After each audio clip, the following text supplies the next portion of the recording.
Are too many humans killing the Earth? The other day, Kamala Harris, currently the vice president, gave a climate talk saying we must reduce human population to make the air clean enough to breathe, to which her audience of Greens roared in approval. The White House later edited the transcript to say reduce pollution instead of population, without addressing the fact the Green cheers were very clearly for wiping out humanity.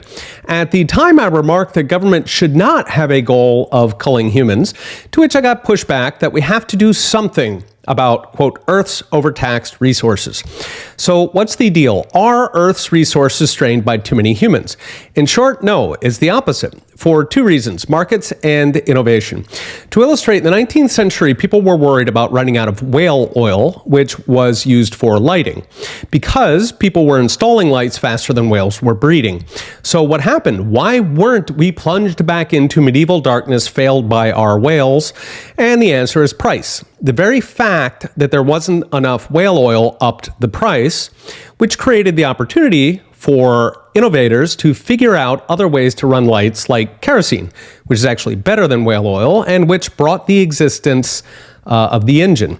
We can, of course, imagine a world with rapidly shrinking population, in which case there'd be plenty of whale oil and we would never figure out how to make kerosene or, say, automobiles. In other words, the population made the innovation via the price mechanism. In short, if we are actually running out of something, the high price itself bribes entrepreneurs to figure out how to either replace it or to find more of it. This has been the pattern for thousands of years because it's how markets work. High price incentivizes to replace the thing or to find more of it. Indeed, every day, companies are trying to replace scarce resources with cheap ones. For example, replacing the gold and silver that used to go into telephones with cheap copper or steel. They do this not to save the earth, but because scarce things are expensive, which means lower profits. Meanwhile, others use the price to find more of the stuff. So if we take oil, we generally drill a couple of 100 feet down. But the Earth is thousands of miles deep and full of oil. Some companies might go deeper or drill in places like the ocean floor, but both are too expensive, so they're waiting for a higher price. In other words, we know we're not running out of oil because we don't even bother drilling 3/4 of the Earth. So does that mean expensive oil forever? No, because the new technologies, when deployed at scale, actually bring prices even lower than before they existed. This is exactly what happened in oil, which is much cheaper today in real terms than it was 100 years ago, even though we used up a lot of oil and there's a lot more humans.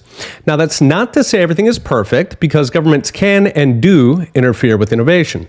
For example, limiting fossil fuel efficiency R&D to rechannel the money to crony greens, where it's wasted. Still, the people themselves are not the ones causing the shortages. In fact, more people cause more innovation. It's our crony governments that are overtaxing the people, using resources as an excuse.